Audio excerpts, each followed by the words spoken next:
বাংলাদেশ শিল্পকলা একাডেমি ও ক্ষুদ্র নৃগোষ্ঠী সেলের আয়োজনে হাজং সম্প্রদায়ের ঐতিহ্যবাহী চরমাগা উদযাপনে নেত্রকোনার দুর্গাপুরে মহিষাসুর বধ পালা মঞ্চায়ন হয়েছে। রোববার বিকেলে উপজেলার সীমান্তবর্তী কুল্লাগড়া ইউনিয়নের আরাপাড়া সরকারি প্রাথমিক বিদ্যালয় মাঠ চত্বরে এই পালা হয়।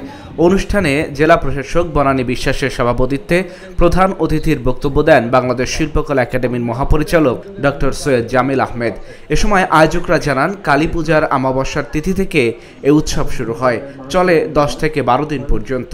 পরে সন্ধ্যায় হাজং সম্প্রদায়ের ঐতিহ্যবাহী চরমাগা উৎসব নিয়ে বিরিশিরি ক্ষুদ্র নৃগোষ্ঠীর কালচারাল একাডেমির শিল্পীরা নৃত্য পরিবেশন করেন। শেষে বগাউড়া গ্রামের হাজং সাংস্কৃতিক দল ঐতিহাসিক মহিষাসুর বধ ও কালীযুদ্ধ পালা নান্দনিক অভিনয়ের মাধ্যমে তুলে ধরেন। আমরা সাংস্কৃতিক অনুষ্ঠান দেখাই, সেই বিনিময়ে ওনারা আমাদেরকে ধান, চাউল নতুবা টাকা দিয়ে দান করে আর কি। এই হলো আমাদের চরমাগা। এই চরমাগাটা আমরা কার্তিক মাসের অমাবস্যা শ্যামাপূজা যেদিন, সেদিন থেকে আমাদের এই চরমাগা উৎসবটা শুরু হয় এবং এটা সপ্তাহব্যাপী বা কোনো সময় 8-10 দিন ব্যাপীও চলে।